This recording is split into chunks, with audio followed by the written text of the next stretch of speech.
És qüestió de temps que ens adonem que la família, formada per un home i una dona, units en matrimoni, és el millor lloc per a l'educació dels infants i que és l'àmbit natural de solidaritat entre pares i fills, entre joves i avis.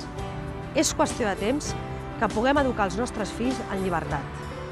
I és qüestió de temps que el ventre d'una mare torni a ser el lloc més segur per a una vida. Partit, família i vida. És qüestió de temps. A les properes eleccions, vota Partit, Família i Vida.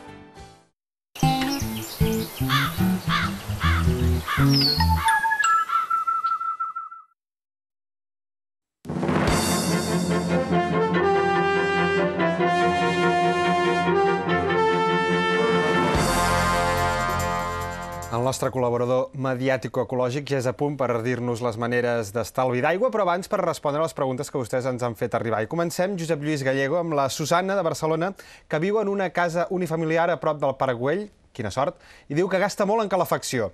Demana consell per estalviar i no sap si és millor mantenir la calefacció sempre a una temperatura lineal o apagar-la quan se'n va al matí i encendre-la quan torna al vespre.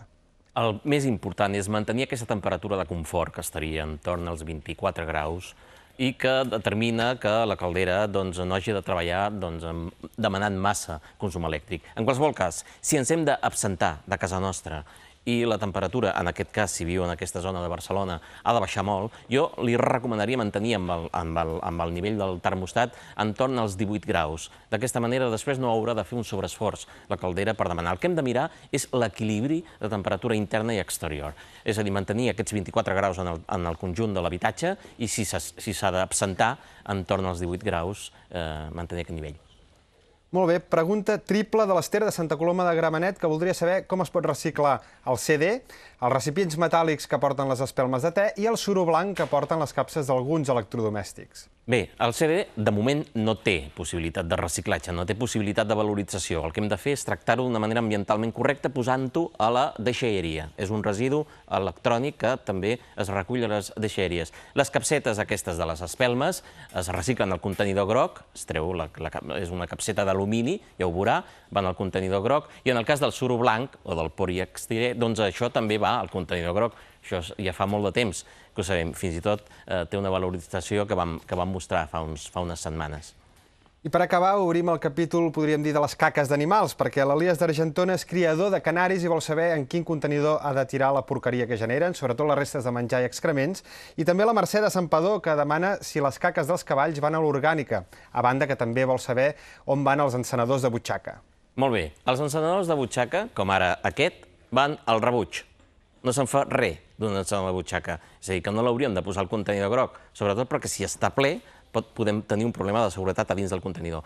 I en el cas dels desmenjaments de totes aquestes bestioles, en el cas de l'orgànica municipal, només hem de posar el que l'Ajuntament, a través de l'expert o del tècnic de medi ambient, ens ha dit que hem de posar, però mai hem de posar les deposicions animals, ni que sigui del canari ni que sigui del cavall. En aquest cas, en el cas del cavall, que suposo que et desmenjarà molt, doncs ha de fer un tractament especial, suposo que portar-ho en un lloc... I què hem de fer, doncs, de les del canari? De les del canari al rebuig, tot això dona el rebuig. És a dir, en el cas de la valorització de l'orgànica, va el que determina l'Ajuntament mitjançant aquestes tríptics, imants que ens posa a la nevera. Ara, el que no hem de fer és dir tot allò que és orgànic, posar-ho aquí, perquè començaríem per la caca del canari i acabaríem pel canari quan mor, que no és la primera ni la segona bèstia que acaba amb un contenidor de l'orgànica una vegada... I no.